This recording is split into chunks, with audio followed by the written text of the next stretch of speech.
Hello, nerds! Thank you for joining me here on Nerd News Clips. This is the second channel. This is the place for all of the short-form content as well as the individual sections and just generally speaking smaller things. If you are into the longer form content, youtube.com/generallynerdy is the place to go see that. With that out of the way, let's get into this.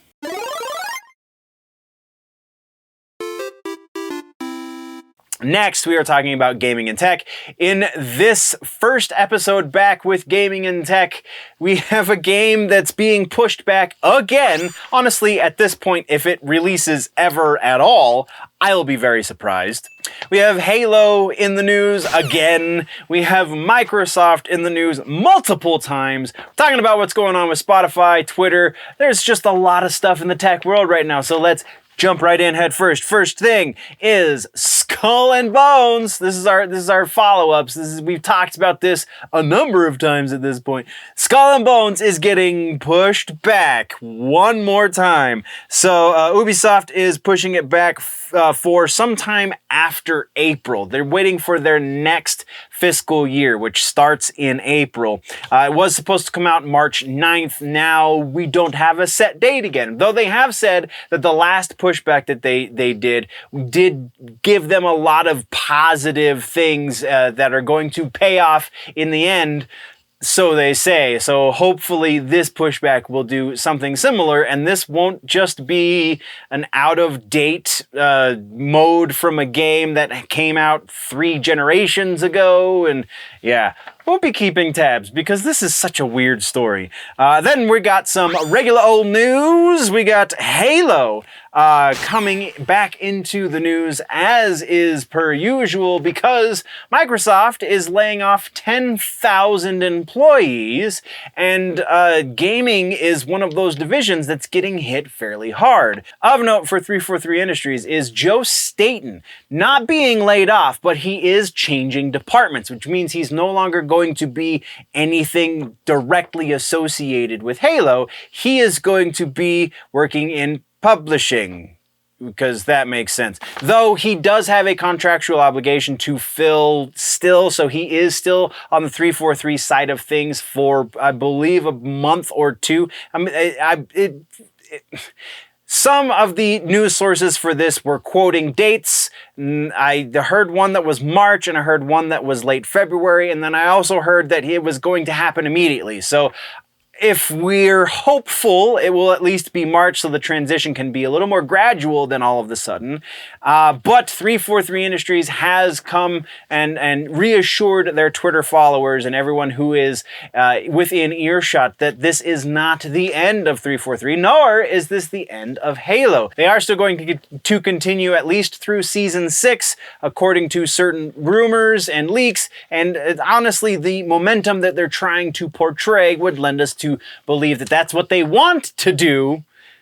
If they actually do that, Lord only knows. However, that is what they've given us, so that is what we're reporting. And next we're talking more Microsoft, this time as it pertains to ChatGPT creation studio OpenAI. So Microsoft has committed a multi-billion-dollar deal because they already supported OpenAI. They were already one of the investors. They were already one of the companies feeding into the development of OpenAI. So they've now, in spite of the fact that they just laid off 10,000, or in the process rather of laying off 10,000 employees, they're definitely not laying off anyone in the AI divisions or the AR division. So they did, however, announce that they're going to be closing down AltspaceVR, which is a company that they purchased some time ago, which is a social media VR situation.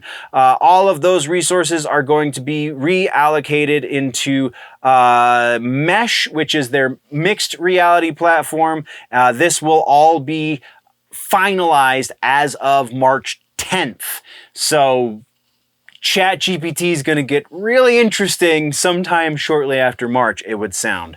Next, we're talking about Windows 10. That's right, Microsoft just keeps staying in the news, man. Windows 10 is going to officially no longer be sold as of the end of this month. You will not be able to get a digital download for a key for Windows 10 operating system. This is a part of the push for them to get everyone into the Windows 11 ecosphere. But if you have Windows 10, it will continue to be supported through 2025. So you still have plenty of time to make up that decision or save your money and get a new computer, whatever you want to do. That's what we got for Windows. Let's move over to Spotify next. We have the next big tech layoff is apparently going to be coming from Spotify. It started with Twitter, it went to Facebook. Now we're dealing with Microsoft and Spotify. The Swedish music company is going to be releasing approximately 6% or roughly 600 employees from their employ.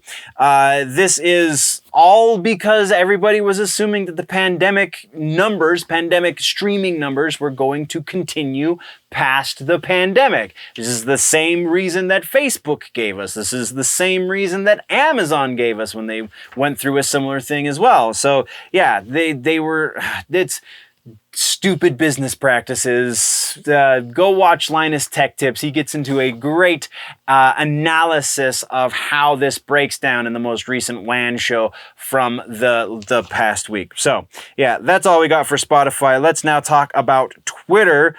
We have this is one of the more colorful things, and it's talking about Twitter. That's saying something. So a few days ago, about a week ago, less than a week ago, all of a sudden, everyone who was using things like Hootsuite and other third-party Twitter-related apps noticed that they could no longer access their Twitter accounts through these third-party apps. Though, those of you like myself who use TweetDeck, that is not a third-party app. That is an app that is made from Twitter because you still get all of the ads and everything in it, so it's still a thing.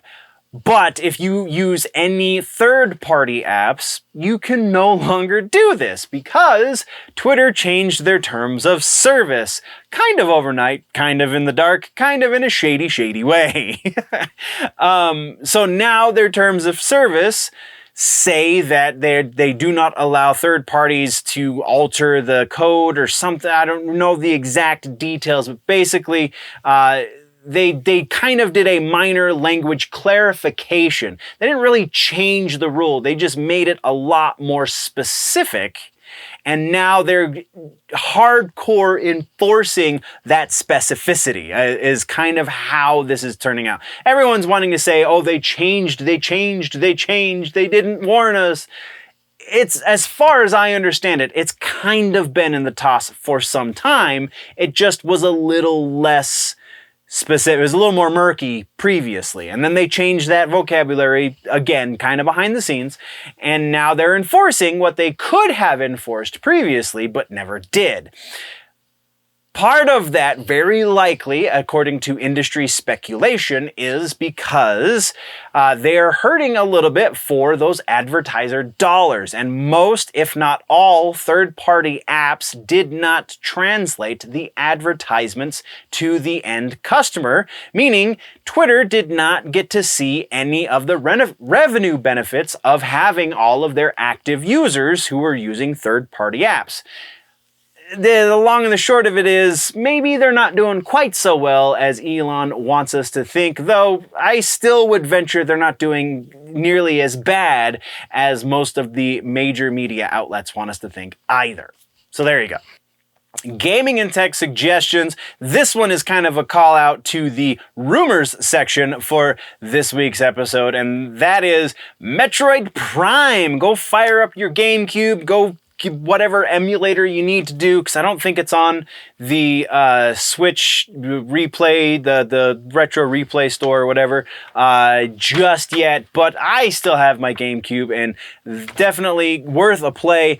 that's a little bit of a tell as to what's going to be happening in the rumors section this week, but you're just going to have to wait and see specifics, all right? So the suggestion this week, Metroid Prime, go play your GameCube. It's a classic, and you'll thank me later.